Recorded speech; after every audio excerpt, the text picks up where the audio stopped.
কুরবানির সময় দেখা যায় ইমাম সাহেবের একটা ছুরি আছে, ওই একটা ছুরির দিকে আমরা তাকায়া থাকি যে ওই ছুরিটা আসলে জবা করব।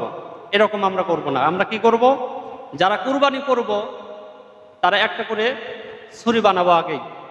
আচ্ছা বলেন তো, একটা কুরবানি যদি আপনি 1.5 লক্ষ 2 লক্ষ টাকা খরচ করে কুরবানি দিতে পারেন, আর একটা ছুরি বানাতে 2000 টাকা লাগে, পারেন না?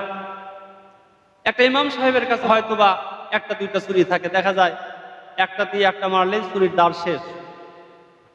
রাসূল করিম সাল্লাল্লাহু আলাইহি সাল্লাম বলেছেন, যখন তোমরা কোরবানি করো সেই কুরবানির পশুটাকে তোমরা কষ্ট দিতে পারবে না, কষ্ট দেওয়া যাবে না।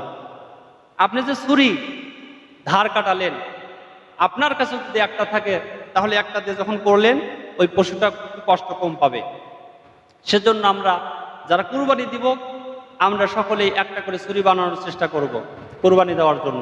কুরবানির সময় দেখা যায় ইমাম সাহেবের একটা ছুরি আছে, ওই একটা ছুরির দিকে আমরা তাকায়া থাকি যে ওই ছুরিটা আসলে জবা করব। এরকম আমরা করব না। আমরা কি করব? যারা কুরবানি করব তারা একটা করে ছুরি বানাবো আগেই।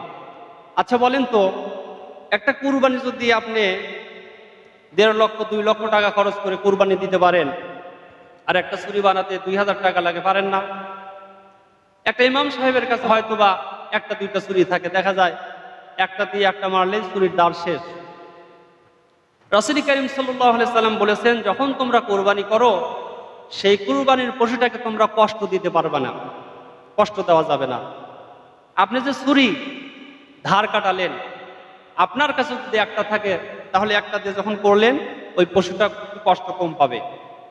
সেজন্য আমরা যারা কুরবানি দিব আমরা সকলেই একটা করে ছুরি বানানোর চেষ্টা করব কুরবানি দেওয়ার জন্য।